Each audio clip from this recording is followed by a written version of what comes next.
The turkey sat steaming at the center of my parents' dining table in Adelaide, surrounded by all the traditional Christmas fixings. My older brother Marcus, the cardiac surgeon, was telling a story about saving someone's life during a complex operation. My younger brother Leo, the corporate lawyer, was laughing along, adding his own story about closing a multi-million-dollar deal. My parents beamed, asking questions, hanging on every word. Then my father turned to me, wineglass in hand, smile not quite reaching his eyes. "And Finn, what have you been up to? Still playing around with your internet money?" The table went quiet for a beat. Then he continued, "Well, at least you have a roof over your head, even if you don't have a real career. Not everyone can be successful like your brothers." Polite laughter rippled around the table. My mother looked down. Marcus smirked. Leo shifted uncomfortably. And I just sat there, fork in hand, swallowing the familiar taste of being the family disappointment. I didn't defend myself. I didn't explain. I simply finished my meal and left early. 2 weeks later, my annual bonus hit my account, $1.2 million, and I decided it was time my family saw exactly what I'd built while they weren't looking. My name is Finn Gallagher. I'm 34 years old, and for the past 8 years, my family has believed I'm a failure. The son who dropped out of engineering. The one who threw away a promising future to mess around with Bitcoin. The one who never got a real job, never wore a suit to work, never had a title they could brag about at dinner parties. What they don't know is that I'm worth $7.8 million, and I got there by doing exactly what they told me not to do. I grew up in a family where success had a very specific definition. University degree, preferably in medicine or law. Corporate job with a title. Steady paycheck. Suburban house. 2 cars. That was the script. My brother Marcus followed it perfectly. Medical school, residency, cardiac surgery fellowship, now pulling in $500,000 a year and saving lives. My brother Leo did the same. Law degree, corporate firm, made partner at 32, defending companies in high-stakes litigation. They were the golden boys, and I was the one who couldn't stay on track. If you've ever been the black sheep in a family of high achievers, this story is for you. And before we go further, I want to ask you something. If you're enjoying this, if you've ever felt underestimated by the people closest to you, would you hit that subscribe button? It helps more than you know, and I promise, what's coming next is going to make every moment of doubt worth it. Thank you. Now let me tell you how I got here. I started engineering at Adelaide Uni in 2013, 21 years old, doing what was expected. The coursework was fine. I could handle the math, the physics, the problem solving. But something felt wrong. I was going through motions, checking boxes, preparing for a life that didn't excite me. Then, in my 3rd year, I stumbled across an article about Bitcoin. It was 2016. Bitcoin was trading around $600, and most people thought it was either a scam or a fad. But the more I read about blockchain technology, decentralized systems, the future of digital finance, the more obsessed I became. I spent months researching, reading white papers, watching the market, learning about wallets, exchanges, security. I took $3,000 I'd saved from part-time work and bought Bitcoin. My roommate thought I was insane. You're gambling your savings on internet money? But it didn't feel like gambling. It felt like seeing something before other people did. I dropped out of university that semester. Not impulsively. I did the math. If I could make this work, the upside was unlimited. If it failed, I'd lost 2 years of engineering school and $3,000. I could recover from that. What I couldn't recover from was spending my life wondering what if. My parents were devastated. My dad didn't speak to me for 2 months. My mom cried, asked where she'd gone wrong. Marcus and Leo tried to talk sense into me. "You're throwing away your future," Marcus said. "For what? Pretend money." I tried to explain the technology, the potential, the shift happening in finance. They didn't want to hear it. To them, I was a dropout, a disappointment, the son who couldn't hack it in the real world. For the next 2 years, I lived in a tiny flat in Prospect, working odd freelance jobs to cover rent while I learned everything about crypto markets. I studied technical analysis, trading psychology, market cycles. I made mistakes, lost money on bad trades, learned from every failure. By 2017, Bitcoin hit $20,000. My initial $3,000 investment was worth $100,000. I didn't cash out. I diversified, bought Ethereum, invested in promising blockchain projects, reinvested profits. The bull run of 2021 changed everything. My portfolio hit $4 million. I was 31 years old and financially set for life. But I didn't stop. I took profits strategically, invested in real estate, put money into legitimate startups building on blockchain technology. I became a consultant for fintech companies trying to understand crypto markets. They paid me $50,000 a month for my expertise. By 34, my net worth was $7.8 million. And my family still thought I was a failure living in a basement somewhere. Why didn't I tell them? Pride, maybe. Or the desire to prove something. I wanted them to respect me for who I was, not what I had. But they never did. Every family gathering was the same. Marcus and Leo sharing their achievements. My parents glowing with pride. And me, invisible or pitied. At my cousin's wedding, my aunt asked what I did. Before I could answer, my dad jumped in. Finn's still figuring things out. He does something with computers. The dismissal stung. At Leo's engagement party, someone asked if I was in tech. Marcus laughed. Finn dropped out of uni to play with Bitcoin. It's like gambling, but for people who think they're smarter than they are. I smiled through it all. Drove my modest Honda. Wore simple clothes. Lived in a penthouse they'd never visited because I'd never invited them. I let them believe what they wanted, because part of me needed to see how long they'd judge me before they bothered to ask who I actually was. Have you ever let people underestimate you just to see how wrong they could be? Drop the word underestimated in the comments if you have. And if you haven't subscribed yet, please do.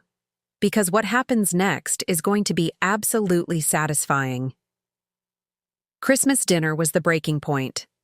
That comment about me not having a real career, delivered with a smirk in front of the whole family, was the last straw. I'd proven myself to myself. I'd built wealth beyond what most people dream of. But to my family, I was still the dropout who couldn't get his life together. 2 weeks into January, my annual consulting bonus arrived. $1.2 million for helping 3 companies navigate regulatory changes in crypto markets. I stared at the number on my screen and made a decision. It was time. I texted the family group chat.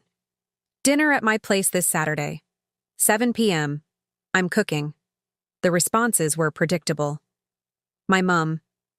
That would be lovely, sweetheart. My dad. You sure you don't want us to bring something? Subtext. We don't trust you to pull off a proper meal. Marcus. Didn't know you had a place big enough for all of us. I sent my address. North Adelaide, one of the most expensive postcodes in the city. Marcus replied with a question mark emoji. I didn't elaborate. Saturday arrived. I spent the day cooking, something I'd actually gotten quite good at during my years living alone. Roasted lamb, vegetables, proper sides. I set the table in my dining room, floor-to-ceiling windows overlooking the Adelaide parklands and city skyline. The apartment was 3 bedrooms, minimally furnished but clearly expensive. Everything clean, modern, deliberately understated but undeniably high-end. The doorbell rang at 7. I opened it to find my entire family standing there. Parents, both brothers, Leo's fiancé. They looked confused the moment they stepped inside. "This is your place?" my mother asked, looking around the entrance with its marble floors and contemporary art. "Yeah, bought it 2 years ago." Marcus walked toward the windows. "This is North Adelaide. These penthouses go for..." He trailed off, doing math he didn't want to complete. 3.2 million, I said. I paid cash. Dead silence. My father's face cycled through expressions: confusion, disbelief, something that might have been anger. How exactly did you afford this? I smiled. The internet money. We sat down for dinner. The meal was excellent, if I say so myself, but nobody really tasted it. They were too busy processing, glancing around the apartment, trying to reconcile the son they'd written off with the reality in front of them. Halfway through the main course, my dad couldn't hold back anymore. Finn, I think you owe us an explanation. How are you living like this? I set down my fork. You want the truth? Obviously. Okay. I stood, went to my office, came back with my laptop, opened it on the dining table, pulled up my investment dashboard. This is my crypto portfolio. Current value, $4.3 million. I watched their faces. Shock, disbelief. I clicked to the next tab. This is my real estate holdings. This apartment plus 2 investment properties. Combined value, $5.1 million. Click. This is my business account. Consulting contracts with 3 fintech companies. $50,000 a month retainer each. Click. And this is my bank account. 2 weeks ago, I received my annual bonus. $1.2 million. My mother's hand went to her mouth. Leo's fiancé's eyes went wide. Marcus leaned forward, squinting at the screen like it might be fake. My father just stared. That's not possible, he finally said. It's very possible, I replied calmly. It's what happens when you understand emerging technology before it becomes mainstream. When you take calculated risks instead of following the safe path everyone tells you to follow. Marcus found his voice. You're worth $7.8 million, give or take, depending on market fluctuations. I closed the laptop. So when you ask what I've been doing for the past 8 years, that's what I've been doing. Building this. While you called it internet money and gambling and not a real job. Stay with me. We're getting to the heart of it now. And if this is hitting home, please hit that subscribe button. The confrontation is coming and it's going to be raw. The silence around that table was suffocating. Nobody knew where to look. Finally, my mother spoke, voice small. Why didn't you tell us? I laughed, not unkindly. When would I have told you, Mum? At which family dinner where you asked Marcus about his surgeries and Leo about his cases and then turned to me with that look that said, let's change the subject before it gets awkward. When Dad introduced me as the son who's still figuring things out? When Marcus made jokes about me playing with fake money? My father's face flushed. That's not fair. We didn't know. You didn't ask, I said. For 8 years you assumed. You decided I was a failure because I didn't follow the path you approved of. You never once asked what I was actually doing, how my investments were performing, whether I was successful by any metric other than your narrow definition. Leo shifted. Come on, Finn. You dropped out of uni. You disappeared for years. What were we supposed to think? You were supposed to trust me, I said quietly. You were supposed to believe that I might know what I was doing. That maybe, just maybe, I saw an opportunity you didn't understand. Instead, you wrote me off, made me the punchline at family gatherings. The cautionary tale about what happens when you don't stay in school. My mum started crying. I'm sorry. We should have been more supportive. I softened slightly. I'm not telling you this to make you feel bad. I'm telling you this because I need you to understand something. Success doesn't look the same for everyone. I don't have a medical degree or a law partnership. I don't wear a suit or work in an office. But I built something, and it's just as valid as what Marcus and Leo built. Maybe more, because I did it without anyone's approval. My father was struggling. I could see it. Pride battling with regret. If you were doing so well, why live like you were struggling? Why the old car? The simple clothes? Because I didn't need to prove anything to anyone, I said. I wasn't building wealth to impress you. I was building it because I believed in what I was doing. The car gets me where I need to go. The clothes fit. I don't define myself by what I own. I paused. Unlike some people who define their worth by titles and appearances. That landed. Marcus looked down. My dad shifted in his chair. We finished dinner in near silence. When it was time to leave, my mother hugged me. "I'm proud of you," she whispered. "I just wish I'd said it sooner." "Me too," I replied. My father shook my hand, a gesture that felt loaded with things he couldn't say. Marcus and Leo were quiet, processing the fact that their dropout brother had lapped them financially. After they left, I stood at the window looking out at the city. I didn't feel triumphant, just tired. I'd proven my point, but I'd also exposed how conditional their respect had been. They'd loved me, sure, but they hadn't respected me. Not until they saw numbers that impressed them. And that realization stung more than any Christmas dinner comment ever could. Over the following months, things shifted. My parents started asking about my work genuinely, trying to understand what I did. Marcus reached out for investment advice. Leo asked if I'd consult on a case involving cryptocurrency fraud. They were trying. But there was awkwardness to it, like they were getting to know a stranger who happened to be family. We had dinner again, this time at my parents' place. Mid-meal, my father cleared his throat. "Finn, I want to apologize. Properly. I judged you based on what I thought success should look like. That was wrong. You've accomplished something remarkable, and I should have trusted you enough to ask about it instead of assuming the worst. It wasn't perfect, but it was real." "Thank you," I said. "That means a lot." My mother added, "We're going to do better. At supporting you. At respecting your choices." "I appreciate that," I replied. "But I need you to understand something. Even if I wasn't wealthy, even if the crypto investments had failed and I was struggling, I'd still deserve your respect.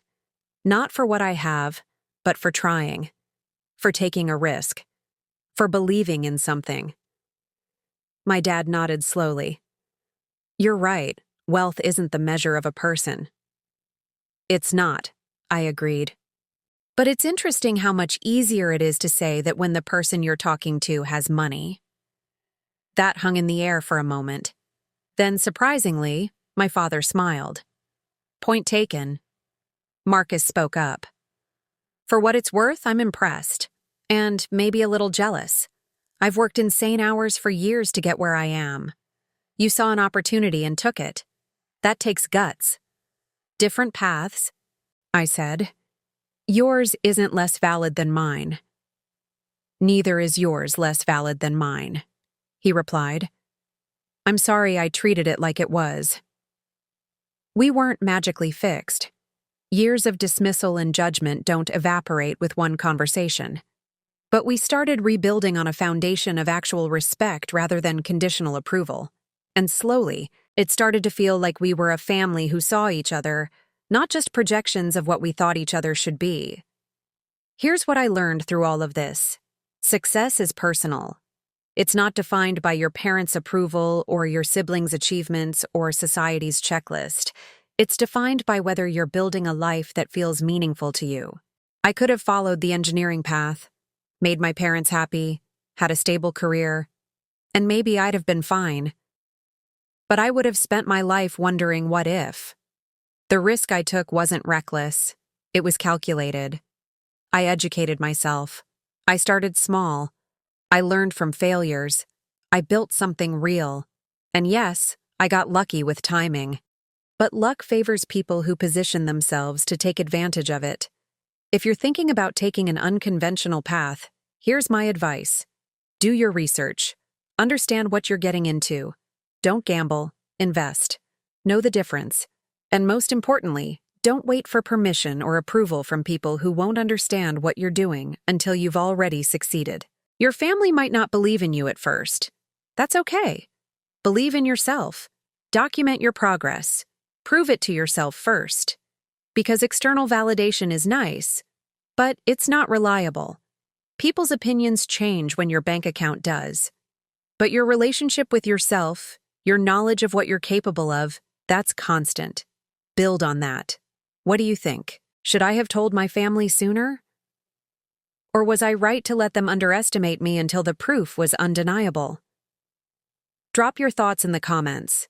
I'd love to hear from people who've taken unconventional paths or dealt with family doubt. And if this story resonated with you, if it reminded you that success comes in many forms, please hit that subscribe button. More stories about people who bet on themselves and won are coming your way. Thank you for being here. And remember, the people who doubt you today might be asking for advice tomorrow. Build anyway.